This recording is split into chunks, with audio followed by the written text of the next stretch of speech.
Я зараз граю роль адвоката диявола. Якщо казати про компанію державну Укрпошта, то там система корпоративного управління давно і глибоко в кризі. Мені важливо тут сказати, я не натякаю, мені не треба натякати. Якщо я насправді щось вважаю і думаю, я скажу прямо, можете Романом не сумніватися. Я тоді додам трошки перцю. Тому не кажіть мені про те, що ми щось обмежуємо. Ми бачили, як, скажімо, представники акціонера різного типу, бо ми з вами знаємо українські реалії, у нас є офіційні формальні представники акціонера, а є велика кількість різних осіб, які намагаються створити вплив. І це ми бачимо по плінках Міндіча, зокрема, конкретні прізвища таких осіб, які намагаються створювати вплив. І в кейсі Сенсбанку щось пішло не так. Банки змогли напрацювати відповідні паттерни ризикоорієнтованого підходу, які дають можливість максимально, наскільки це можливо, вичистити з банківської системи так званих дропів, грошових мулів, які обслуговували тіньовий готівковий оборот.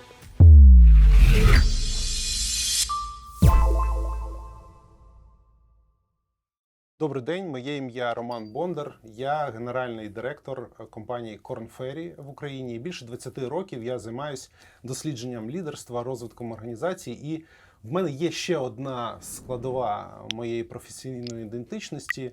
Я більше 15 років присвятив своє життя розвитку корпоративного управління. І мав дотичність до великої кількості реформ і змін, зокрема в Укроборонпромі. Є одним з засновників Української академії корпоративного управління. І протягом досить великого проміжку часу я наблюдав і спостерігав за розвитком цього феномену, яке впроваджується з великою біллю і проблемами. Але в мене є сьогодні унікальна можливість поговорити з винятковою людиною, яка знаходиться в центрі керування величезним сектором економіки як регулятор, головою Національного банку Андрієм Григоровичем Пишним. Вітаю вас, Андрію. Доброго дня, Романе. Дякую за можливість сьогодні поспілкуватися. У нас тема складна, тому що що таке корпоративне управління, пересічний громадянин не розуміє. Більш того, якщо ми з вами згадаємо 2008-2010 роки, ще до Революції Гідності, такої теми взагалі не було. Все, що відбувалося в сфері керування державними підприємствами, державними банками, навіть публічним сектором, знаходилося під водою.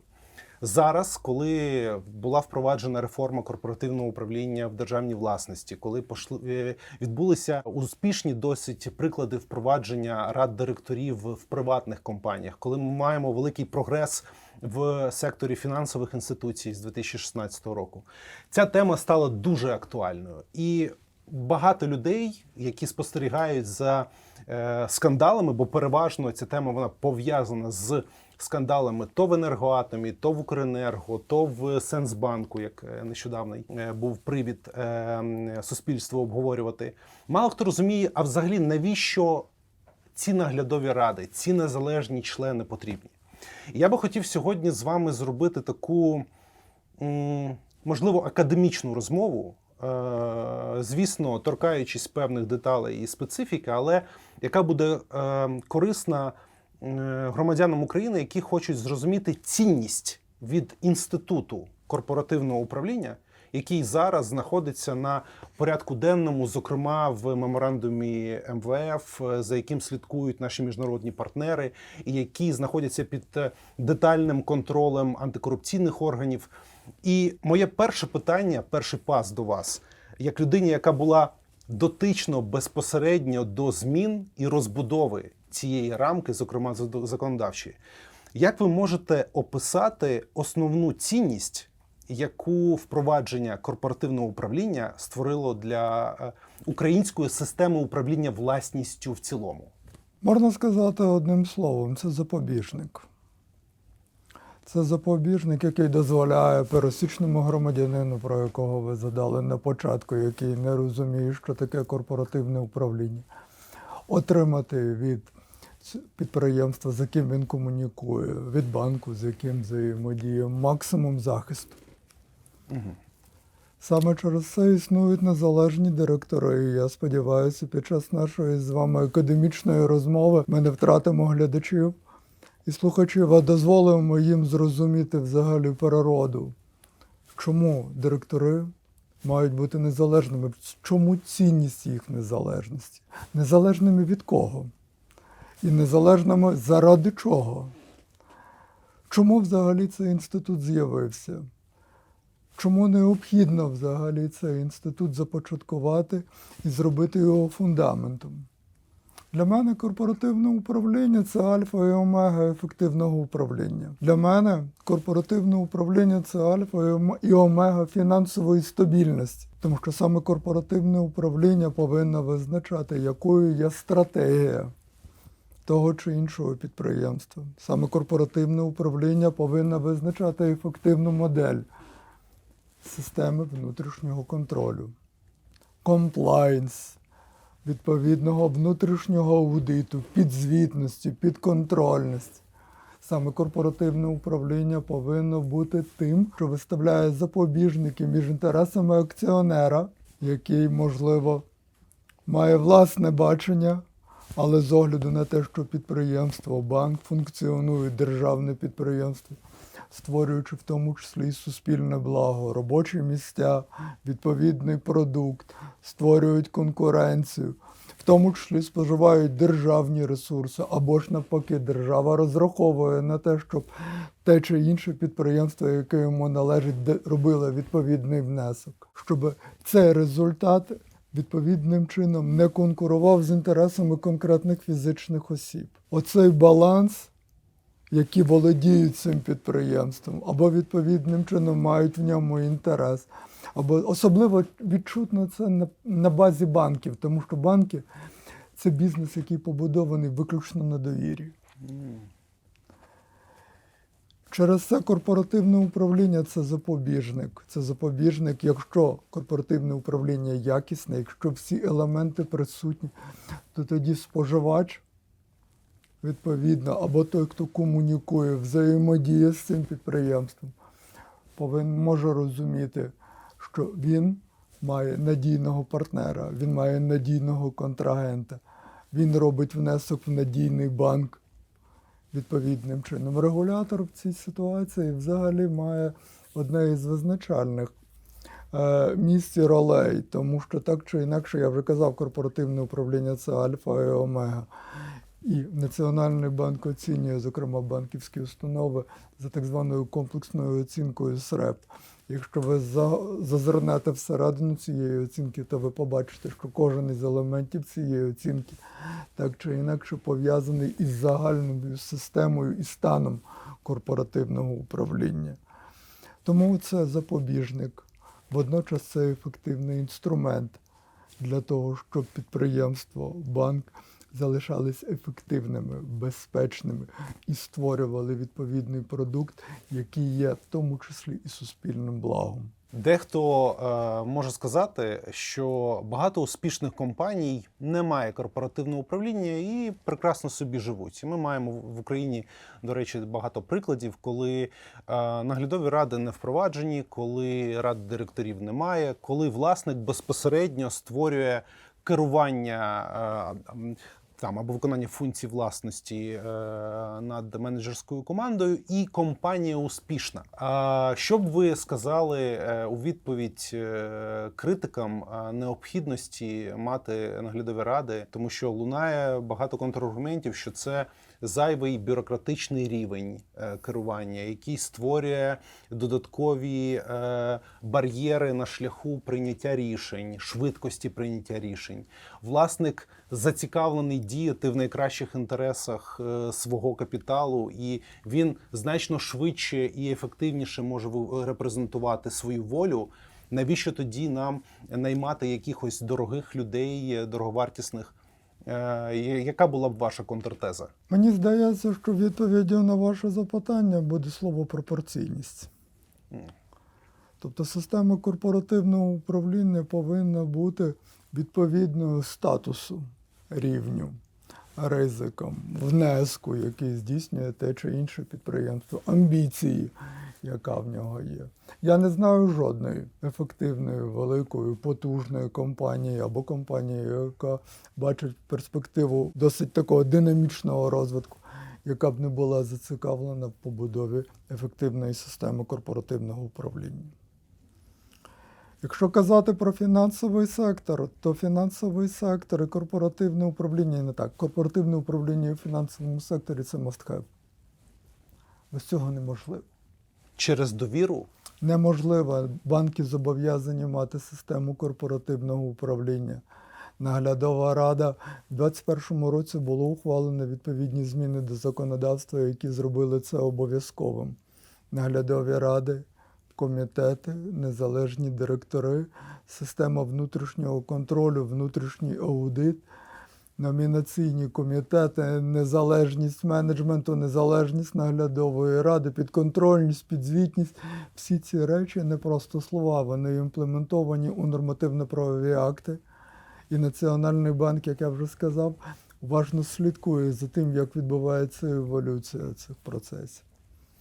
Важливо сказати, що та модель корпоративного управління, яку ми наразі впроваджуємо, вона має 100% еквівалентність до європейських вимог. Це не моя оцінка, це оцінка незалежного аудиту і дослідження, яке було проведено завдяки підтримці Європейського банку реконструкції і розвитку, який аналізує наше регуляторне середовище на предмет його еквівалентності європейським вимогам і стандартам. Питання корпоративного управління все з точки зору регуляції вже на 100% відповідає. Однак фактичний стан і регуляторний стан – це до певної міри різні речі. Ми повинні насправді пройти цей шлях, і ми ним йдемо. Тому що корпоративне управління – це в тому числі певна культура. Це усвідомленість того, наскільки тобі це потрібно. Я переконаний, що будь-яка компанія, яка в своєму розвитку, як я вже сказав, бачить динамічний процес, бачить відповідну експансію, розглядає себе як компанія, яка повинна зайняти відповідне місце, обов'язково замисляться над тим, що корпоративне управління повинно відбутися. Тому тут в цьому питанні пропорційність важлива все ж таки річ.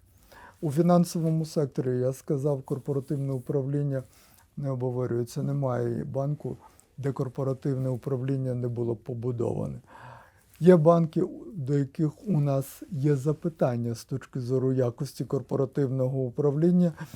І це регуляторний діалог, який відбувається між банком і акціонерами, які відповідальні за відповідну розбудову системи корпоративного управління в тому чи іншому банку у відповідності до наших регуляторних вимог.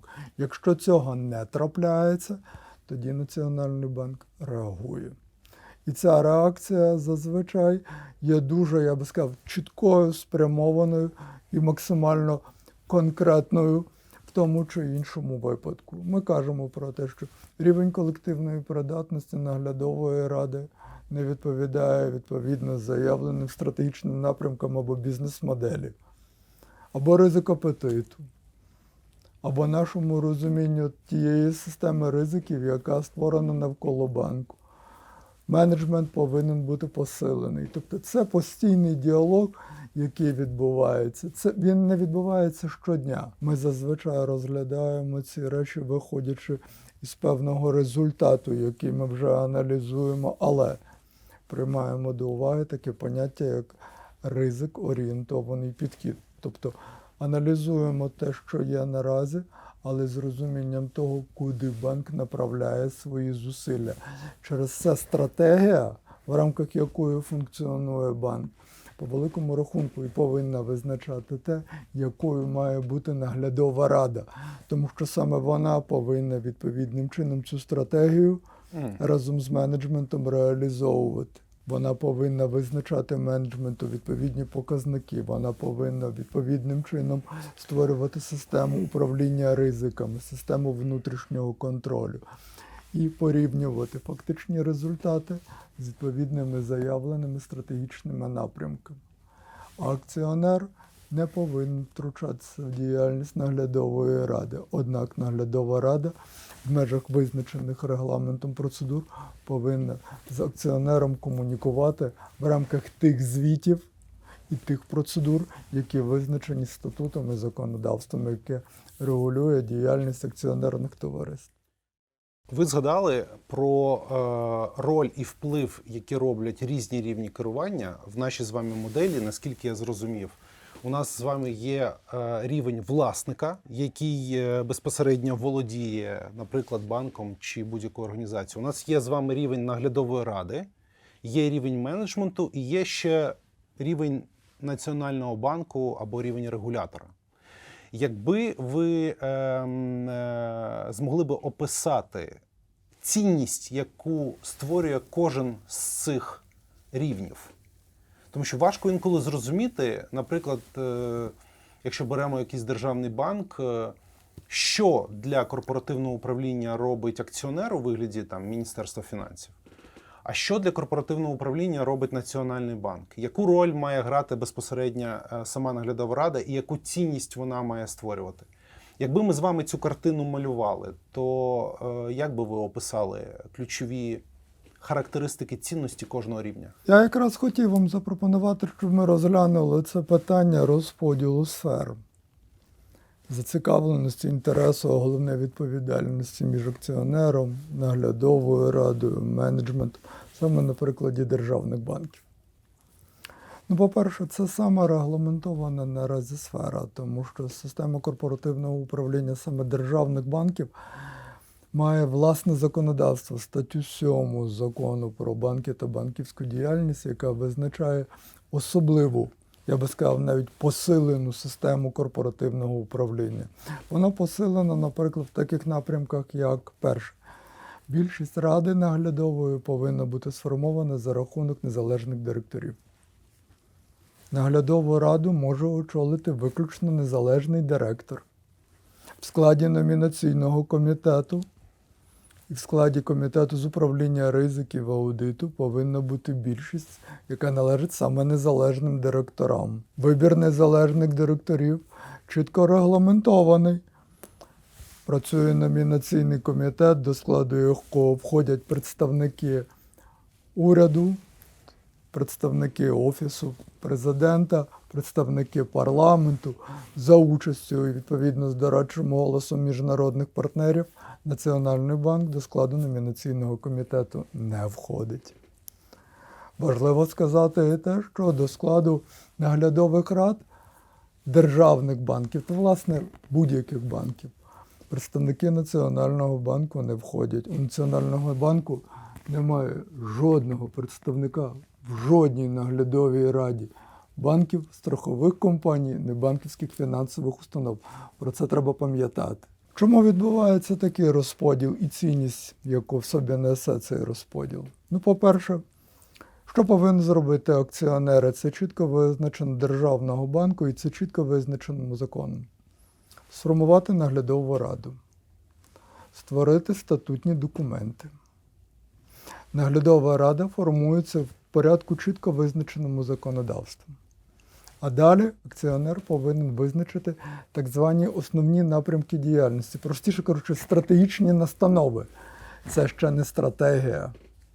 Але він каже, я бачу напрямок роботи цього банку державного ось за такими пріоритетними галузями, ось за такими пріоритетними сферами. Або ж я не бачу роботу цього банку в тому чи іншому сегменті. Ну, до прикладу. Я не бачу, щоб цей банк займався транзакційним обслуговуванням грального бізнесу. Я вас запевняю, жодна наглядова рада не зможе насправді оминути цей заборону або обмеження, або ігнорувати ці стратегічні настанови. Тому що однією з основних функцій наглядової ради є розробка стратегії. На базі стратегічних На імперативів. базі цих стратегічних настанов розробка стратегії і подача цієї стратегії акціонеру на затвердження. І акціонер її затверджує, і тоді наглядова рада. І закон визначає, що між акціонером, а в даному випадку права акціонерів реалізує Міністерство фінансів, яке представляє державу у взаємовідносинах з наглядовою радою, укладається угода, яка визначає ключові показники ефективності, за якими потім акціонер оцінює діяльність наглядової ради. Тому що це до певної міри гарантія незалежності. Акціонер не може в будь-який момент змінити наглядову раду. Тому що якщо не буде жодних запобіжників, то наглядова рада відчуватиме постійний тиск. Члени наглядової ради втрати, а у них підстави для припинення дострокового повноважень дуже чітко регламентовані і не підлягають розширеному тлумаченню. Але акціонер повинен мати право порівняти фактичні результати діяльності з тими стратегічними настановами, які він робив. І в цій ситуації саме наглядова рада, а не менеджмент звітують перед акціонером. Тому відповідальність акціонера полягає в тому, щоб ці стратегічні настанови, коли ми говоримо про державний банк, відповідали інтересам держави і суспільства. Тому що державні банки створюються за рахунок капіталу, який належить державі, тобто кожному з нас. Але так чи інакше державні банки, і це знову буде новина для багатьох, є суб'єктами приватного права. Вони не несуть зобов'язань, вони несуть відповідальності за зобов'язаннями держави, як і держава не несе відповідальності за зобов'язаннями банків, тому що це акціонерні товариства. Це також важливий момент нашої академічної дискусії, про це треба пам'ятати. І менеджмент, який визначається на підставі процедур, також визначених законом, і підзвітний наглядовій раді. Однак наглядова рада в операційну діяльність не втручається. Повинні працювати відповідні механізми, завдяки яким наглядова рада контролює, завдяки яким правління звітує. Наглядова рада визначає, який повинен бути дизайн правління. Простіше кажучи, цей дизайн визначається чим? Стратегічними настановами. Тому що стратегічні настанови транслюються в стратегію. Стратегія визначає дизайн правління. Які саме фахівці, за якими сферами повинні бути. Це називається матриця компетенцій і колективна придатність. Відбір повинен відбуватися на конкурсних засадах і прозоро. Ці процедури також чітко виписані. Національний банк не приймає участь у формуванні наглядової ради, однак сформовану наглядову раду погоджує у відповідності до визначених процедур. Але вже після того, як уряд визначився щодо того, кого саме він вважає відповідними кандидатами. І тоді відбувається процедура погодження. Вона передбачає оцінку fit and proper. Це означає оцінка репутації, оцінка компетенції. Працюють кваліфікаційні комісії, працює комітет з питань нагляду. Відбувається таке широкий запит інформації, яка може бути взята до уваги. Правоохоронні органи, всі. Відповідні за потреби, якщо мова йде про іноземців, комунікація з регуляторами тих країн, де працювали ті чи інші кандидати. Це збирається докупи, аналізується, а потім відбувається не публічний, а діалог, який між кандидатом і кваліфікаційною комісією. Але дуже важливо, потрібно розділяти те, за що відповідає власник, за що відповідає наглядова рада, за що відповідає номінаційний комітет, за що відповідає операційний менеджмент, ми це називаємо зазвичай правління, і за що і в який момент відповідальний регулятор. От зрозуміння цієї ситуації дає можливість поставити тим чи іншим органам правильні питання, тому що так чи інакше кожен із учасників цього процесу корпоративного управління, і це гарна новина, підзвітний суспільству. Держава, яка володіє банками, повинна насправді так чи інакше дати суспільству розуміння, навіщо їй ці банки, яку насправді вони користь, яке суспільне благо створює володіння цими банками і чому вони дотепер не приватизовані. Або яка повинна бути система скільки власності все ж таки держава хоче за собою залишити, за якими напрямками вона хоче, щоб цей банк розвивався, тому що вона в нього інвестує. Наглядова рада підзвітна акціонеру, менеджмент підзвітний наглядовій раді. А сам банк, як наш піднаглядний, повинен дотримуватися, використовуючи систему корпоративного управління, усіх регуляторних правил і норм. Ні. Складно? Як ви думаєте, дивіться, не втратила аудиторію? Я тоді додам трошки перцю. Тому що те, що написано в законодавстві або в рекомендаціях ОЕСР, або в інших рекомендаціях Базельського комітету, дуже красиво виглядає на папері. Але якщо ви самі затронули тему державних банків, ми маємо ситуацію з Сенсбанком, коли дуже очевидно щось зламалося. І от зараз, якщо в цілому дивитися на модель корпоративного управління, то дуже зрозуміло, що достатньо, наприклад, інтегрувати серед незалежних членів мінімум одного квазі або псевдонезалежного члена директора, члена наглядової ради, незалежного квазі-псевдонезалежного директора, і ти вже не маєш тієї конструкції незалежної ради, ти маєш переважно більшість голосів осіб, які так чи інакше пов'язані з акціонером. І це, я не кажу там конкретно про Сенсбанк, я кажу в цілому кейси, які траплялися в державних підприємствах деяких, де ми бачили, як, скажімо, представники акціонера різного типу, бо ми з вами знаємо українські реалії, у нас є офіційні формальні представники акціонера, а є велика кількість різних осіб, які намагаються створити вплив. І це ми бачимо по плінках Міндіча, зокрема, конкретні прізвища таких осіб, які намагаються створювати вплив.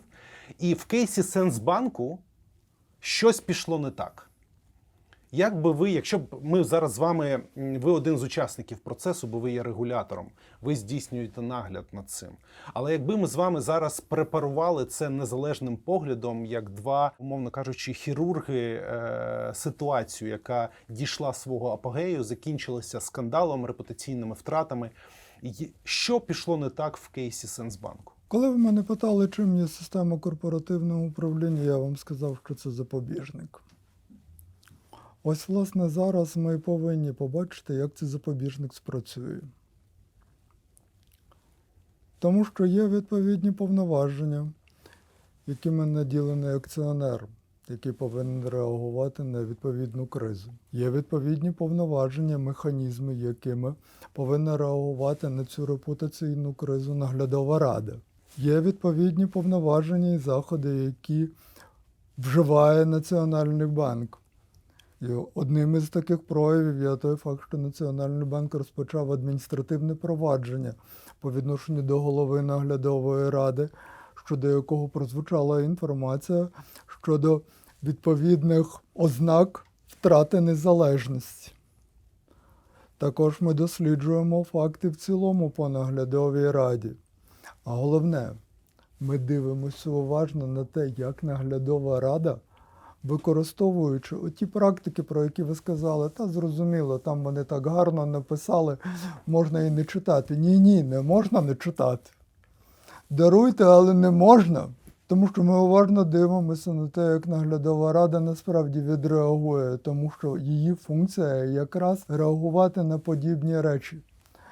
Тому що це запобіжник і це те, що створює відповідний захисний буфер для клієнтів банку, в тому числі для акціонера. Якщо вони бачать відповідні ознаки або підстави реагувати, вони завжди можуть звернутися до акціонера з відповідною ініціативою про відсторонення, відповідною реакцією публічною, проведення розслідування. Певні речі вже відбуваються, але я думаю, що це ще точно не фінальна картина навколо цього дуже непростого кейсу. Національний банк розпочав адміністративні провадження і вони повинні завершитись. Національний банк публічно в своїй офіційній позиції, яка була озвучена за результатом участі нашого представника на тимчасовій слідчій комісії, заявив про те, що ми досліджуємо увесь склад наглядової ради, дивимося. І за наявності відповідних підстав відповідне адміністративне провадження буде розпочато. Чому я кажу про адміністративне провадження? Тому що це визначено законом про адміністративну процедуру. Ви даруйте, процедура. Захід, іншого не існує. Ми не можемо насправді зі стелі взяти якусь реакцію. Ми повинні діяти в чіткій відповідності до процедури і в чіткій відповідності до повноважень і в встановленому порядку. Ось, власне, це наразі і відбувається. Я можу запевнити, що жодних зволікань або жодної нерішучості з боку Національного банку в реакції на ті факти, які ми будемо досліджувати, які знайдуть відповідне підтвердження, не буде. Але водночас вся система корпоративного управління повинна спрацювати. І наглядова рада сама повинна бути зрілою і відповідальною.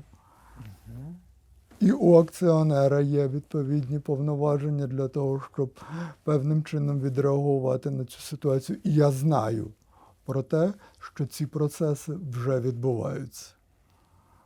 Є відповідна комунікація вже з власником, відбувається відповідна, я так розумію, донесення позиції. Я не буду вдаватись в деталі, тому що це все ж таки внутрішня кухня, але я очікую відповідних реакцій і в межах наглядових проти-регуляторних процедур.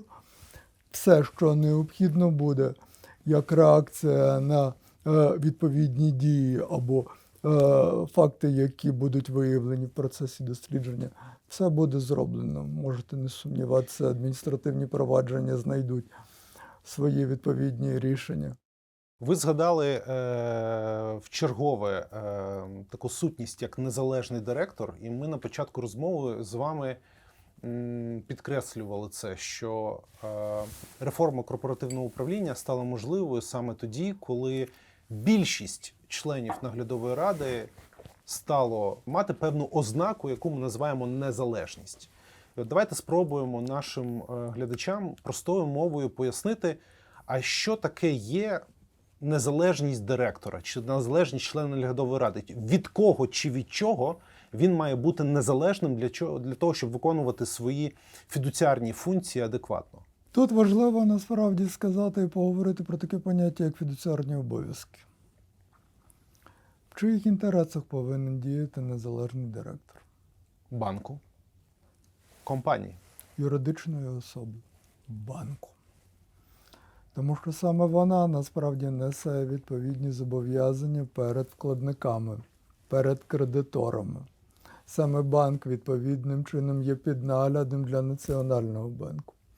Незалежний директор, його незалежність повинна бути від зовнішнього впливу. Цей зовнішній вплив може бути як від акціонера. Через це я сказав про те, що в законі чітко визначена процедура Функція обрання, розподіл повноважень, підзвітність, тобто в даному випадку гарантії цієї незалежності. І ці гарантії чітко виписані в тому числі контрактом, який укладається між незалежним директором і акціонером. І відповідна компенсація, компенсаційні пакети. Ох, які немаленькі насправді. Тому і вимоги відповідні до незалежних директорів належним чином повинні бути сформульовані і контролюватися, але в належний спосіб. Згідно з належним регламентом, не довільно, не тоді, коли хочеш, не тоді з огляду на якісь незрозумілі фантазійні речі, а виходячи із того, які стратегічні настанови ти зробив, які фідуціарні обов'язки закріпив. Незалежний директор за будь-яких умов повинен діяти в кращих інтересах компанії, до складу наглядової ради якої він входить. Це важливий момент. В складі наглядової ради є в тому числі і залежні директори. Це представники акціонера. І вони представляють в наглядовій раді Державного банку. Ми продовжуємо говорити про державні банки. Тому що в державних підприємствах трошки складніше, є певні свої особливості. Так от, коли ми говоримо про державні банки, які на 100% належать державі, то в складі наглядової ради є 3 представники держави. Один представляє комітет з питань фінансів і банківської діяльності, інший представляє уряд, і третій представляє відповідно, Офіс президента України. Але можна я в зв'язку з цим задам питання, тому що ви досить чітко пояснили роль незалежного директора, що він має тримати кругову оборону і бути незалежним не тільки від менеджменту, і не мати зв'язків або спільних інтересів з менеджментом, а й від акціонера та будь-яких впливів ззовні, які пов'язані з роботою, безпосередньо з його роботою. Але щодо представників держави або залежних членів, в мене є до вас цікаве питання. Зважаючи на те, що кожного з цих, умовно, 3 представників до наглядової ради номінують різні органи, Кабінет міністрів, парламент та президент. В чиїх інтересах мають діяти ці люди? Незалежні, зрозуміло, діють в інтересах банку, а залежні. Не треба фантазувати, відкриваємо закон і читаємо. Всі члени наглядової ради повинні діяти в інтересах товариства. Той факт, що хто когось кудись делегував, і той факт, що це делегування відповідним чином здійснено якимось органом державної влади, не означає, що саме цей орган державної влади повинен давати настанови. Немає директивного методу. Кожен член наглядової ради голосує, виходячи із власних переконань. І у кожного члена наглядової ради є його власні фідуціарні обов'язки. І ці фідуціарні обов'язки передбачають, що вони повинні діяти в межах і в інтересах, в межах повноважень і в інтересах самого товариства. Це дуже і дуже важливо, а не в інтересах того, хто їх делегував. Тому що ефективна діяльність цього підприємства є інтересом тих, хто їх делегував, держави як власника і акціонера.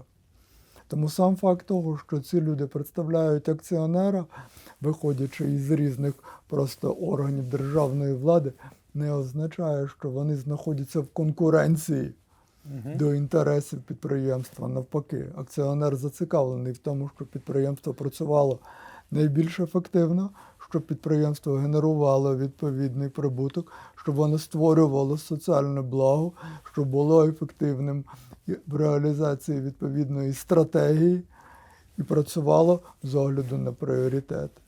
Тому тут немає відчутного конфлікту. Але так, цілком можливо, і так на практиці відбувається, що до певної міри позицію акціонера під час обговорення, а рішення, і це важливо, наглядова рада приймає, виходячи із відповідного регламенту, в залежності від того, яке питання підлягає голосуванню, визначається, яка більшість голосів повинна бути кваліфікована, проста, а деякі питання можуть бути ухвалені виключно за наявності більшості незалежних директорів. У нас нещодавно, десь рік тому, або трошки більше, був конфлікт, певний скандал в сфері корпоративного управління, коли агентство, яке робить оборонні закупівлі, там всередині був конфлікт по зняттю голови цього агентства, і тоді, насправді, вперше в публічному просторі з'явилася ця проблема,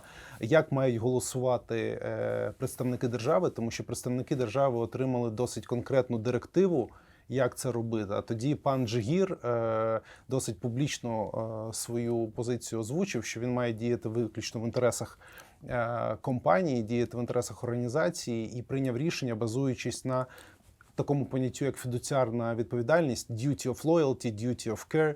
І, власне, це досить яскраво підкреслило, що директива погано працює, але в його випадку. Але дехто може сказати трошки інше, що у нас є зараз війна. Війна створює або спотворює контекст, в якому існує корпоративне управління. Тому що я зараз граю роль адвоката диявола.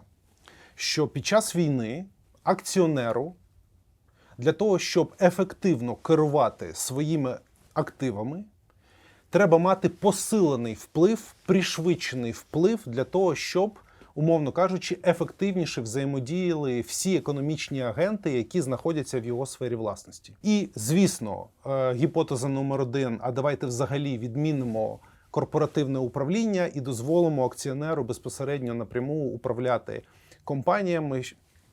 Це така досить примітивна думка, але вона існує як одна з обговорюваних опцій у радикальної частини нашого суспільства. Є друга частина, яка каже, треба дати можливість або зменшити незалежні наглядові ради, збільшити кількість представників акціонера для того, щоб акціонер міг безпосередньо пришвидшено використовувати все, що необхідно задля перемоги. Де знаходиться правда, на вашу думку? Я до цього ставлюсь відповідно.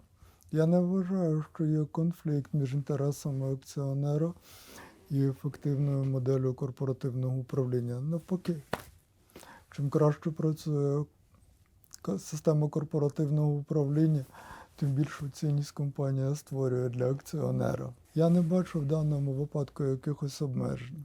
Якщо виникає ситуація з огляду на можливі форс-мажори, пов'язана із тим, що треба щось швидко змінити, то, на мою думку, ці моделі, і ми вже маємо відповідний досвід, повинні в тому числі і бути зашиті в законодавство. Робити це спонтанно, ламати те, що побудовано, тим більше, що система корпоративного управління, зокрема в фінансовому секторі, це частина нашого євроінтеграційного треку. Не існує іншого якогось альтернативного або тим більше обхідного шляху. Його немає. Тому що сьогодні система корпоративного управління, і я про це казав, це альфа і омега комплексної оцінки, яку здійснює банківський нагляд. Це альфа і омега інтегрованого нагляду і ризикоорієнтованого підходу. Якщо зламати цей фундамент, то вся надбудова відповідним чином розсиплеться. Її не існуватиме. Тому не існує в даному випадку якоїсь вигоди або відчутного інтересу з точки зору акціонера в тому, щоб замість корпоративного управління запровадити ручне керування. І знаєте чому підтвердження цього? Та сама банківська система. Система корпоративного управління в момент повномасштабної війни і протягом першого року, або навіть візьмемо перших півроку, коли всі знаходилися в стані відповідного пошуку моделі, не була демонтована. Вона так, можливо, адаптувалася, але наглядові ради продовжували працювати. Так, з більшим обсягом повноважень, які було делеговано операційному менеджменту. Але я бачив, як потім система корпоративного управління відновлювала свою функціональність, створюючи відповідні моделі, де вони аналізували ефективну роботу, де відновлювали підзвітність, де переходили знову ж таки до системи KPI. Тобто вона себе так чи інакше виправдала. Знаєте хоча б тому чому? Тому що вона дозволила сформувати менеджмент банків, який забезпечив ефективне управління і безперебійну роботу в найбільш критичний момент. Це означає, що як мінімум в цьому плані ті наглядові ради, які були сформовані, не помилились в створенні відповідної колективної компетенції, тому що взяли саме тих людей, які покрили ризики і потреби компанії в умовах надзвичайної ситуації. Так, ще раз повторюсь, ситуація дійсно була неординарною. Я бачив, як багато хто з банків перейшов в режим, я би так сказав, такого підходу, де рівень автономності у менеджменту був максимальний. Але так чи інакше ця децентралізація в результаті спрацювала. А результати цієї децентралізації наглядова рада пізніше, яка відповідним чином змогла і отримала можливість після проходження надзвичайного періоду відновити свою роботу, почала задавати питання. Однак, будемо відвертими і чесними до кінця. Ситуація, в якій ми опинились, точно поставила перед нами насправді питання щодо того, чи повинні бути члени наглядової ради пов'язані з компанією і відчувати контекст, в якому вона функціонує, який вона пережила, який вона переживає, і яким чином вона далі повинна рухатися в умовах цих екстраординарної невизначеності з огляду на війну. Це означає, що зв'язок повинен бути не лише віртуальним. Цей зв'язок не повинен бути виключно через екрани телебачення. Я глибоко переконаний, що члени наглядових рад державних підприємств повинні не просто мати можливість відчувати обов'язок, подихати з менеджментом компанії, з працівниками компанії, з тими, з ким вони працюють одним повітрям, побути під одним небом, почути ті самі насправді сигнали повітряної тривоги і провести декілька ночей. Це дає насправді абсолютно безцінний досвід. Знаєте для чого? Для того, щоб ця фідуціарна відповідальність наповнювалася реальним, а не віртуальним змістом. Андрій Григорович, мені здається, що ви досить обережно натякаєте на певну дисфункцію, яка у нас зараз існує з незалежними членами наглядової ради, а конкретно з іноземцями, яких більшість, зокрема державних банків, призначає на посади незалежних директорів. І дійсно, за деякими оцінками, відсутність існування в цьому контексті, воно інколи спотворює можливість приймати ефективні рішення. Я можу сказати по державним компаніям, деяким, що відсутність регулярних візитів до України безпосередньо впливає на те, наскільки люди здатні приймати рішення, які відповідають контексту. Але як ви вважаєте, якщо дивитися на цю традицію, яка вже існує, у нас за 10 років існування корпоративного управління в державних компаніях і там посиленої реформи з 2016 року в банківській сфері, практика призначення на посади незалежних директорів іноземців, вона створює більше користі чи проблем, на вашу думку? Мені важливо тут сказати, я не натякаю, мені не треба натякати. Якщо я насправді щось вважаю і думаю, я скажу прямо, можете, Романе, не сумніватися. Ми мали подібну проблему, насправді, з такою до певної міри дистанційністю, відстороненістю. Не вскрізь, не в кожній наглядовій раді, але були такі випадки, і ми їх бачили. Небажання приїжджати в Україну. Страх. З огляду на це, можливо, нерозуміння до певної міри нашого контексту або відстороненість. Це дуже небезпечна ситуація, і ми прямо комунікували ці речі на рівень наглядових рад.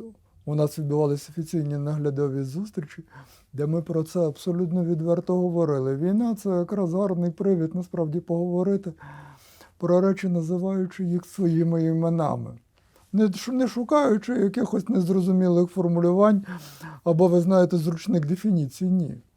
Зараз, це важливо сказати, ми не фіксуємо таких проблем. Ми бачимо, що члени наглядових рад, які не є громадянами України, приймають достатньо, я би так сказав, надають достатньо уваги компаніям, в яких вони працюють, комунікують з ними, приїжджають в Україну, займаються цими питаннями, є все ж таки відчуття. Так, до певної міри безпекова ситуація змінилась.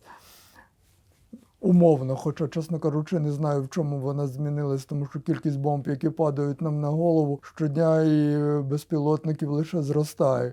Але до певної міри, знаєте, десь трохи ніби як то звикли. Це стало вже такою буденністю, нашою рутиною. От. Але ми наразі не фіксуємо ці речі. Але так, 2022, 2023 рік подібні випадки були, і ми про це говорили.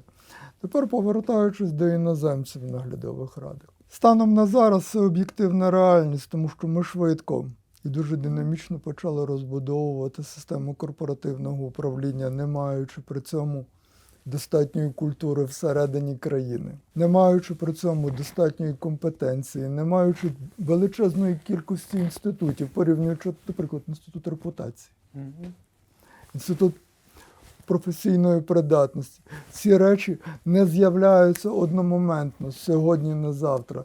Це речі, які так чи інакше потребують певної еволюції. Я просто зобов'язаний вам сказати дякую, Рома, за те, що ви насправді є одним із співзасновників Української академії корпоративного управління. Я сам її закінчив. Це був цікавий досвід. Не можу сказати, що дуже корисний. А знаєте чому? Тому що там не було спеціалізації на банках. І це те, що я вважаю, ми просто зобов'язані змінити. Тому що зараз сектор розбудований, сектор інвестиційно привабливий, сектор потребує динамічного розвитку, і сектор потребує, як і будь-який динамічний розвиток, він потребує відповідного кадрового наповнення. Нам просто потрібно формувати цілий прошарок спеціалістів, професіоналів, які гарно розуміються на корпоративному управлінні і можуть бути незалежними директорами, які розуміють, що теперішнє перебування в складі наглядової ради якоїсь компанії є для них портфоліо, з яким вони можуть перейти в наступну раду. І це я називаю інститут репутації. Це те, що наповнює реальною цінністю якість виконання фідуціарних обов'язків, які в тебе є по відношенню до компанії, в складі наглядової ради, якої ти працюєш. Тож іноземці для нас це було до певної міри джерело знань, джерело досвіду. І те, за рахунок чого ми змогли вирішити, і дотепер вирішуємо дуже важливі питання. В першу чергу незалежність. Але я неодноразово був свідком того, що насправді іноземне громадянство – це не тотожне кваліфікації професійності. Неодноразово під час кваліфікаційних бесід, відповідних обговорень або оцінки ми бачили, що рівень компетенції, рівень зацікавленості, рівень розуміння недостатній. Банківський сектор України, як то кажуть, знаєте, вже не в приймах. Ми вже самодостатні. Ми вже якісні, ми маємо відповідні стратегії, ми маємо розуміння, і ми хочемо бачити кваліфікований персонал. І ось тут те, про що я казав, ці іноземці є в тому числі і джерелом досвіду, який нам потрібно розбудовувати для того, щоб створювати, відповідно, цілий прошарок фахівців. Звісно, є речі, де без цього не обійтися. І я вважаю, треба лише подякувати їм. Особливо ми розуміємо, що та культура корпоративного управління, звідки приходять якісні кадри з-за кордону, саме якісні кадри, вони є носіями цієї культури, носіями стандартів, носіями розуміння, чим насправді є, даруйте, знову повторюсь, ті самі фідуціарні обов'язки. Від кого вони незалежні, чому вони незалежні, і в чиїх інтересах, навіть попри власну незалежність, вони повинні діяти, перед ким звітувати, який підхід застосувати до обрання операційного менеджменту. Крім того, це великі зв'язки, це ціла мережа.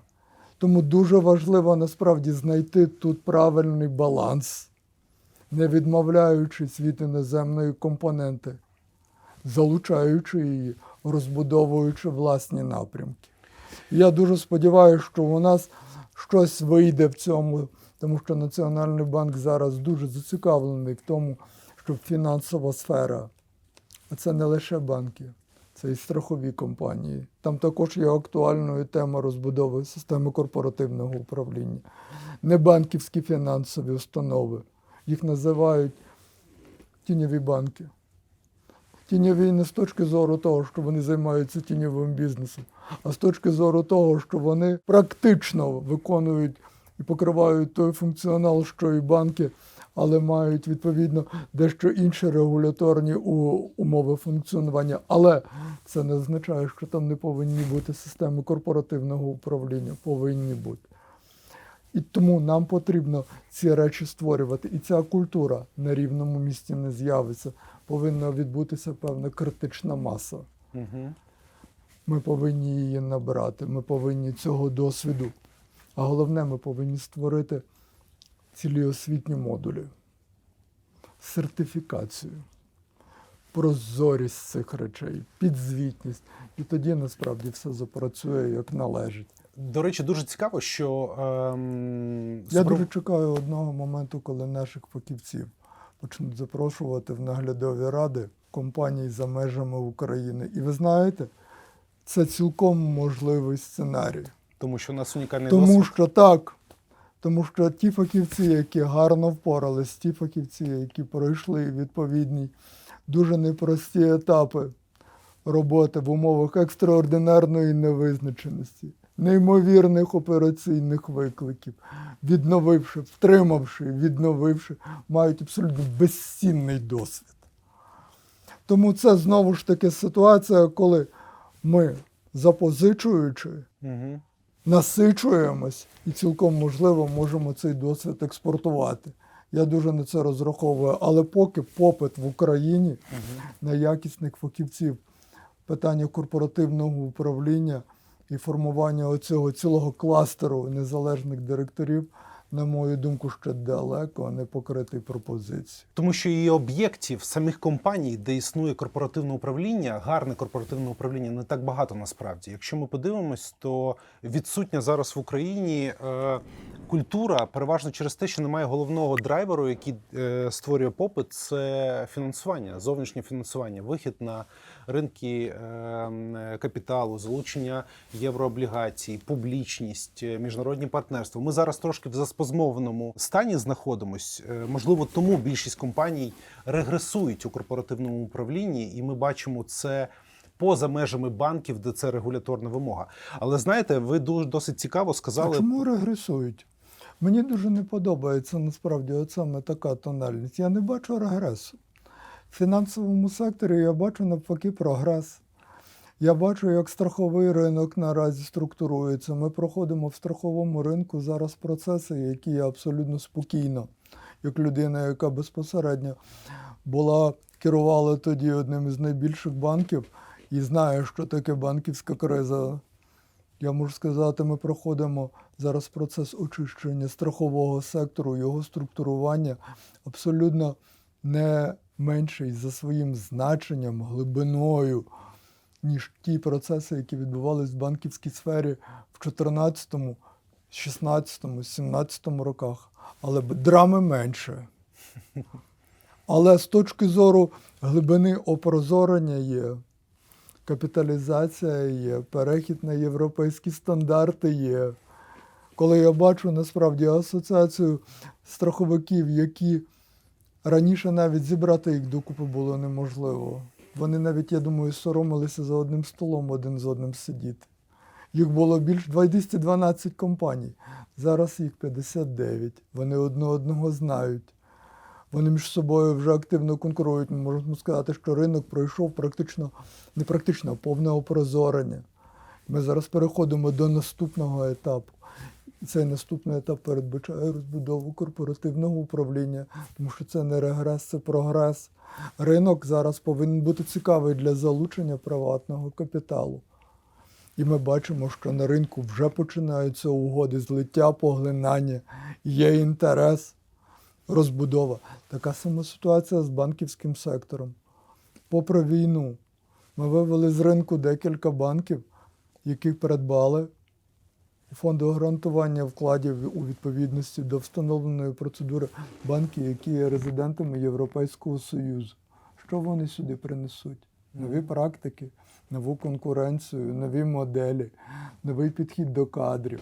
Ми дивимося уважно на це. Ми бачимо, як українські банки розбудовуються і думають про те, щоб відповідним чином працювати над злиттям, поглинанням. Банківська система прибуткова, ліквідна, банківська система гарно капіталізована, але вона невелика. Вона за рівнем капіталу 1/10 від польської. Наші потреби на відновленні, потреби української економіки потребують зовсім іншого масштабу. Фінансовий сектор просто зобов'язаний відіграти цю роль.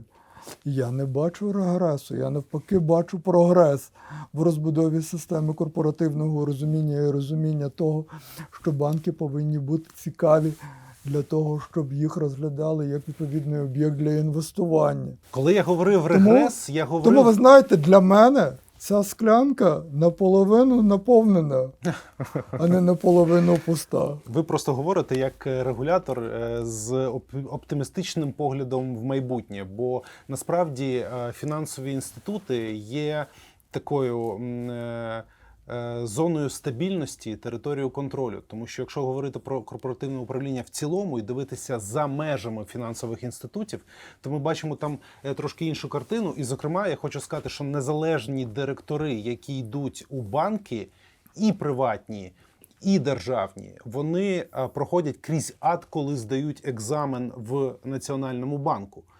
А цих екзаменів, наприклад, немає при призначенні в інші акціонерні товариства поза межами фінансового ринку. І насправді це така, знаєте, дуже сильно помітна різниця у регулюванні банків, де більш-менш ми бачимо ефект від цього, та інших секторів. Мені дуже хотілося, щоб інші регулятори використовували цю практику. І чи можливо це на рівні держави впорядкувати так, щоб у нас були єдині вимоги до корпоративного управління і, зокрема, призначень, відбору, ефективної роботи наглядових рад не тільки в банках, але й в цілому в економіці? Я відповідаю все ж таки за фінансовий сектор. Я повинен визнати і бути нескромним. Ми дійсно в цьому питанні є чи не найбільш просунутою сферою питання реалізації найкращих стандартів корпоративного управління. Ну, хоча б тому, що, як я вже сказав, це корпоративне управління, воно взагалі вшито в комплексну оцінку діяльності. З нього починається все. Стратегія, система внутрішнього контролю, комплаєнс, внутрішній аудит, система управління ризиками.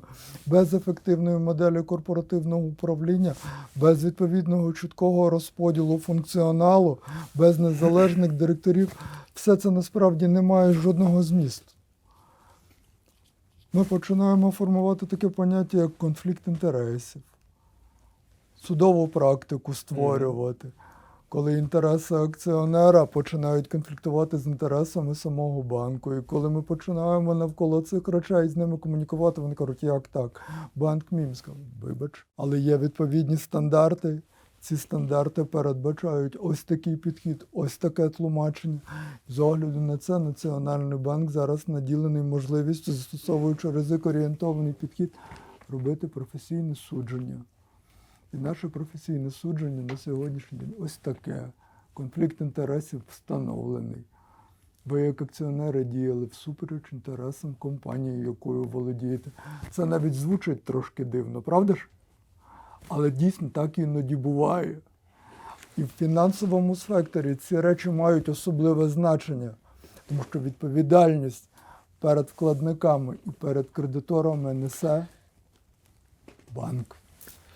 Капіталом, відповідно. Якщо банк не може покрити ці зобов'язання, вони лягають на плечі фонду гарантування вкладів. І тут цікавий дуже момент з точки зору відповідальності, яка визначається контекстом війни. В момент повномасштабного вторгнення для того, щоб забезпечити фінансову стабільність, і я вважаю, що це було одне із ключових рішень Верховної Ради, за що я хочу їй подякувати, і президенту. Всі вклади в банках, незалежно від того, державні вони чи ні, гарантуються державою на 100% на період воєнного стану. Тож рівень відповідальності максимально піднятий наразі. Якщо банк за рахунок неефективної системи корпоративного управління, за відсутності системи внутрішнього контролю, через втрати своєї діяльності, через неефективність, повинен бути виведений з ринку, це лягає на плечі фонду, а фонд звідки бере гроші після того, як у нього закінчуються активи банку? У держави. Платників податків. І отут великий знак оклику з точки зору того, де концентрується відповідальність і чому. Починаючи ваше перше запитання про те, що споживачі не розуміють, що таке корпоративне управління. Це запобіжник від подібного роду ситуацій, щоб ці збитки не множились і не лягали на плечі конкретним людям. Але слухаючи вас, Андрій Григорович, я не можу втриматись і не задати вам питання.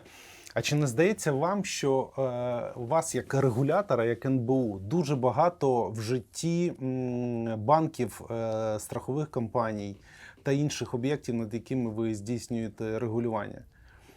Бо постійно йде оця хвиля зворотнього зв'язку, що Національний банк занадто суворий, занадто вимогливий.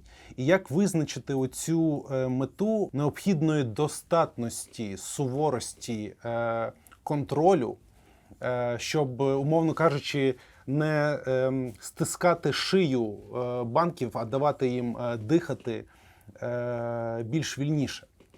А я не вважаю, що ми даємо їм дихати.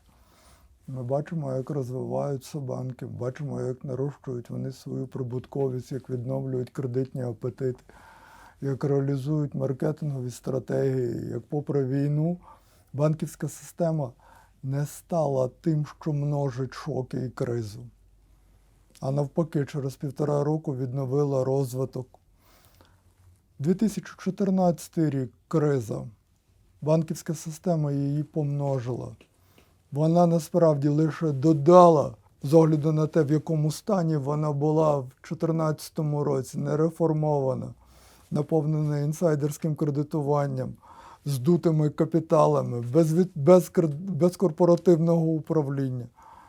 В момент повномасштабної війни банківська система була в гарному стані, я віддаю належне. Вона швидко абсорбувала шоки. Вона відповідним чином задіяла буфери, ефективні рішення, потім гарна процедура, навіть не те, що гарна процедура, ефективна модель швидкого відновлення. І через 1,5 роки банки почали відновлювати кредитні апетити і робити свій внесок, не лише забезпечувати стійкість, а приймати активну участь в процесі економічного відновлення. Через це я не вважаю, що у них немає кисню або занадто суворий нагляд. Однак, я не можу не сказати насправді про те, що Національний банк дуже чіткий, безкомпромісний навіть в якихось речах, пов'язаних із використанням платіжної інфраструктури і банківської системи в тіньових операціях. І тут на прикладі грального бізнесу приведу вам приклад. Увесь гральний бізнес у 2021 році заплатив до державного бюджету аж 200 мільйонів гривень. У 2023 році ми почали звертати увагу на ці речі. Дуже концентровано фінансовий моніторинг оновився в Національному банку, нагляд оновився. Деякі банки, які займали провідну роль в розбудові цих тіньових схем, відповідним чином відчули тиск наглядових процедур. Ринок зрозумів, що інакше не буде. З ринку було виведено декілька ключових гравців, які не зловживали відповідними речами, які не мали системи внутрішнього контролю, мали системні проблеми в фінансовому моніторингу. Банки, які, навіть державні деякі, які відповідним чином чомусь приймали участь в цих схемах, заплатили багатомільйонні штрафи. Зараз надходження від цієї сфери 20 мільярдів. І я вважаю, це ще насправді не кінець можливостей з огляду насправді на те, як зростають обсяги. Але по факту діяльність Національного банку спрямована на те, щоб убезпечити платіжну інфраструктуру від її використання для покриття потреби тіньового сектору. Так, воно створило до певної міри тиск.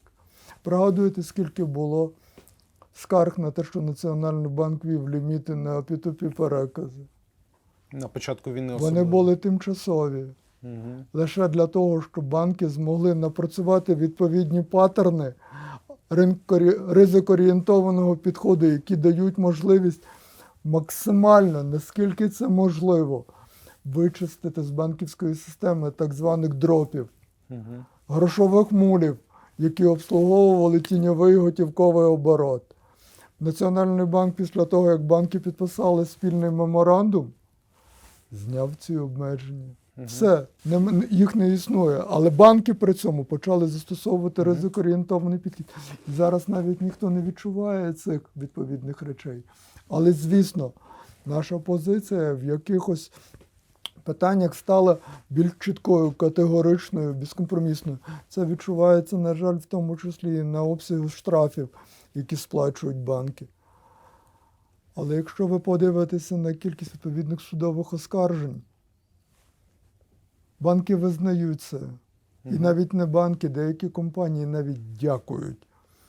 Тому що Національний банк виявив прогалини, Національний банк виявив слабкості. Національний банк не лише застосовує заходи впливу, але й дає відповідні рекомендації, які компанія може застосувати для того, щоб відповідним чином врахувати ті регуляції, які є. А наші регуляції на 78% це вже європейські регуляції. Рівно стільки зараз складає рівень еквівалентності нашого регуляторного середовища по відношенню до Європейського Союзу.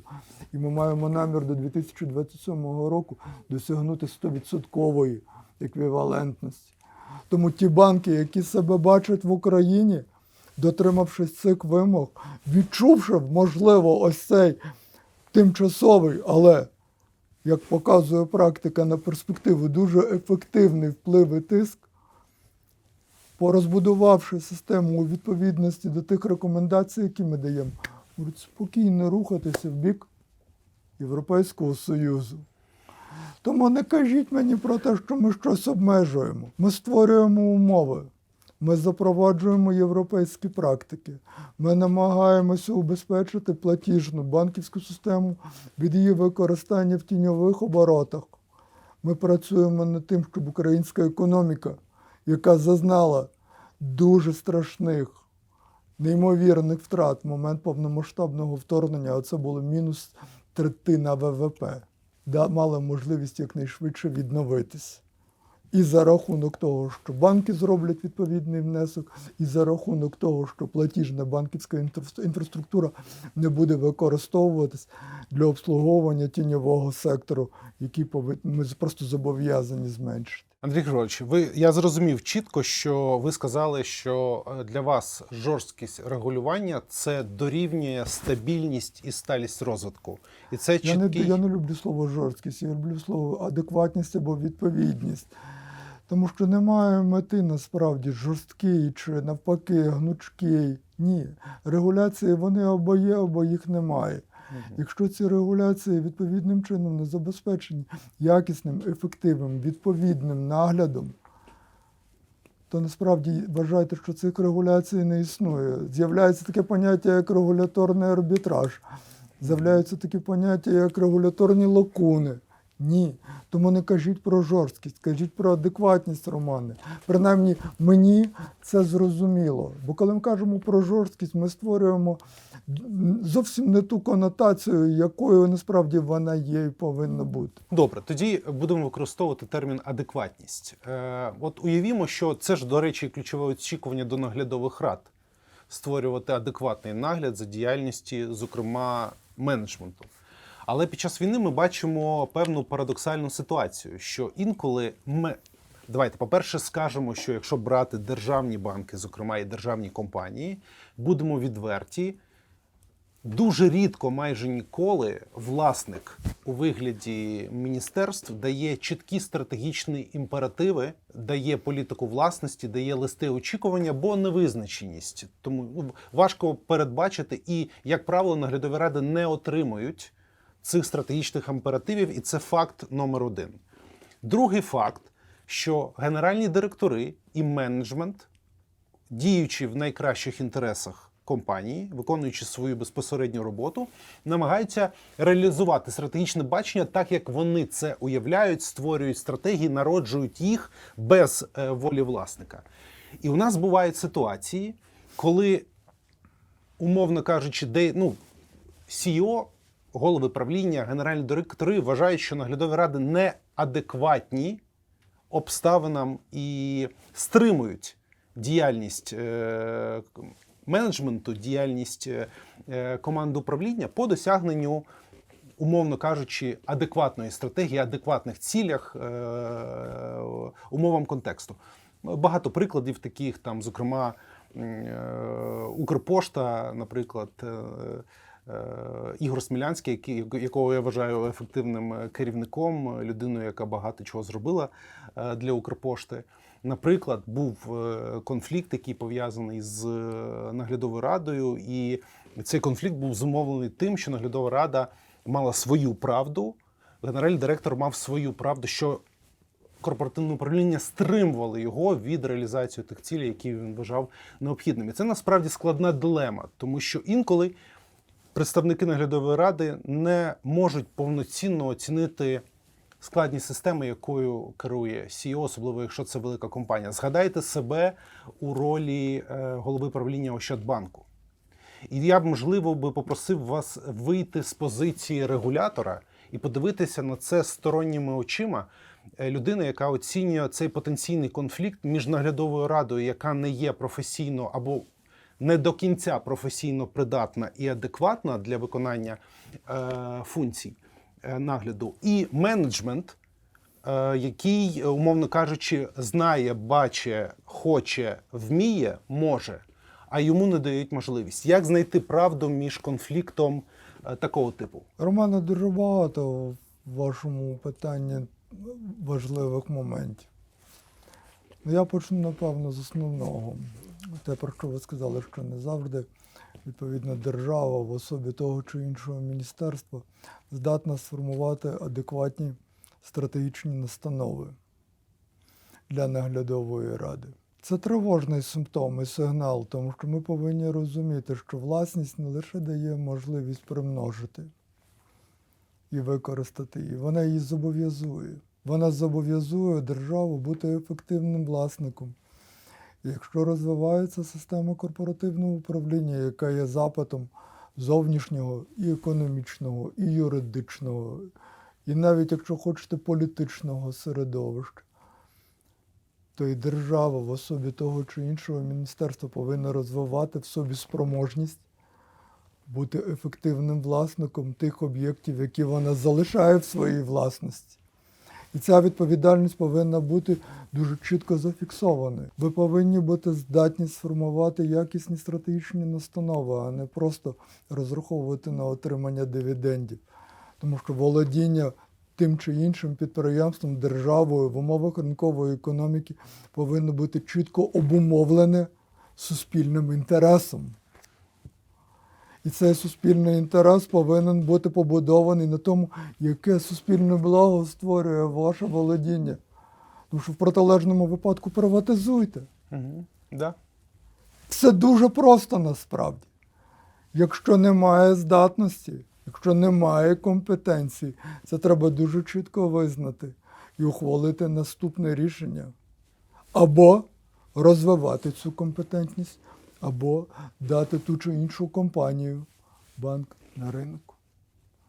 В протилежному випадку інакше не буде. Іншого шляху просто не існує. Якщо казати про компанію державну Укрпошта, то там система корпоративного управління давно і глибоко в кризі. І ця криза насправді починається, можливо, до певної міри з того, що наглядова рада, яка була сформована, не сформулювала якихось чітких зрозумілих настанов, не розбудувала систему корпоративного управління, не перейшла у формат, коли не генеральний директор визначає стратегічний напрямок, а генеральний директор реалізує стратегічний напрямок. Так, діалог між генеральним директором будь-якої компанії і наглядовою радою повинен бути, тому що це людина, яку ви обирали робити те, що ви визначили. Тому що стратегія визначається наглядовою радою і затверджується акціонером. Менеджмент повинен реалізовувати цю стратегію. Сам по собі цей постійно діючий конфлікт, в якому наглядова рада програє, розпадається, хтось йде зі скандалом, свідчить про те, що компанія в глибокій корпоративній кризі. І рішення насправді повинен ухвалювати щодо цього безпосередньо акціонер. Укрпошта під наглядом Національного банку. А відтак і система корпоративного управління з огляду на те, що Укрпошта володіє ліцензією, яку Національний банк не дав, повинна відповідати тим вимогам, які розповсюджуються на увесь ринок. І ці вимоги передбачають розбудову системи внутрішнього контролю, розбудову системи управління ризиками, ефективний комплаєнс, розподіл насправді сфер повноважень. Не може операційний менеджмент реалізовувати політику і контролювати її реалізацію. Не може оперативний менеджмент реалізовувати якісь речі і сам перед собою звітувати або визначати правомірність своїх дій, або достатність виконання тих зусиль в реалізації стратегічних напрямків. Так не повинно працювати. Це означає, що є величезна прогалина в системі корпоративного управління.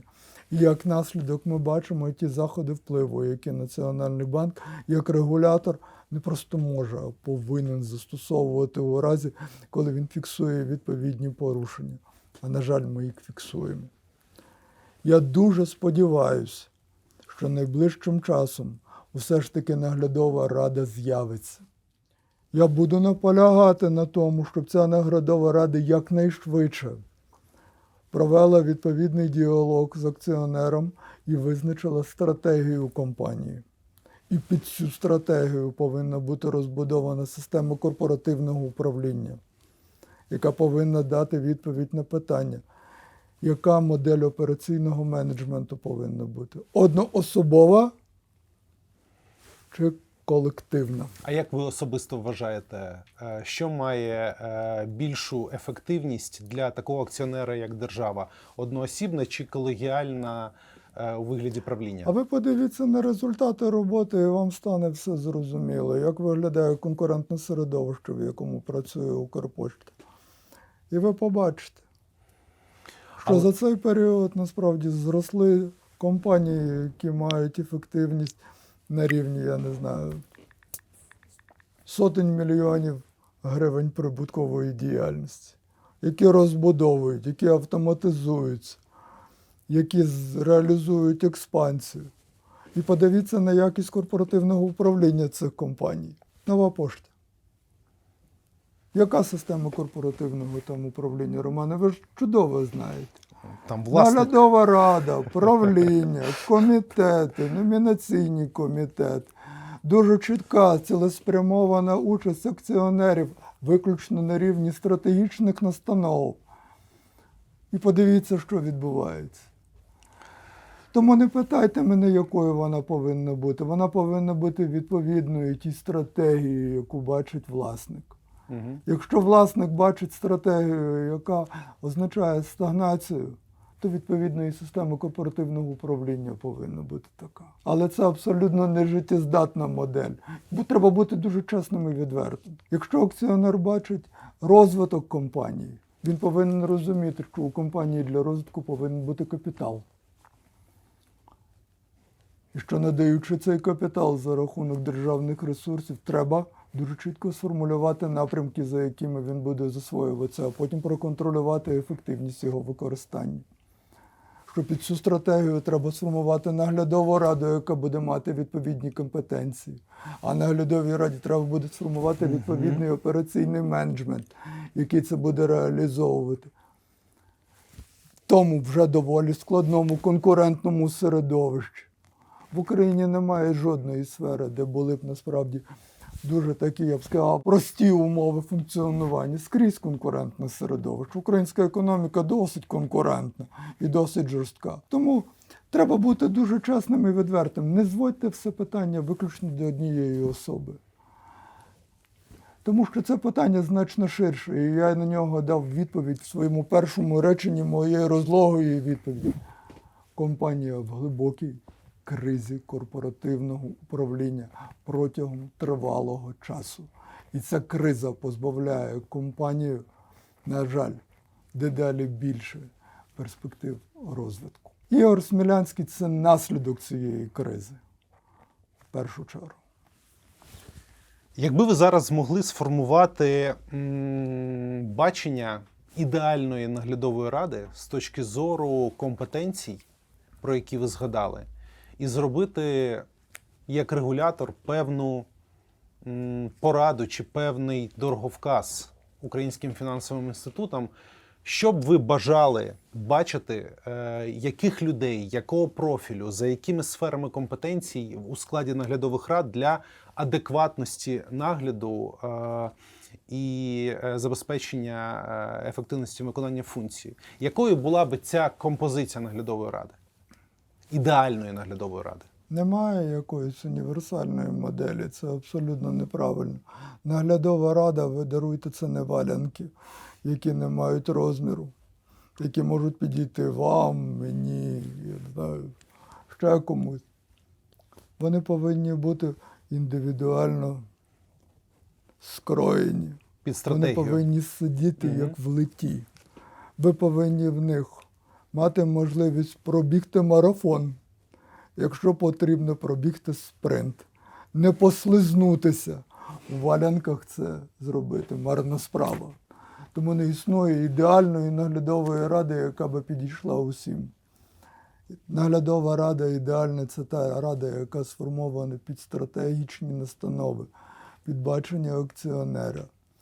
Наглядова рада, яка має чітке розуміння фідуціарних обов'язків, наглядова рада, яка здатна сформувати ефективний менеджмент, яка має відповідні інструменти і компетенцію цей менеджмент проконтролювати, зробити підзвітним, управляти ризиками, формувати ризик-апетити, відповідним чином калібрувати бізнес-модель, створювати ефективну систему мотивації, долати відповідні виклики. Немає жодної компанії, яка би не проходила через виклики.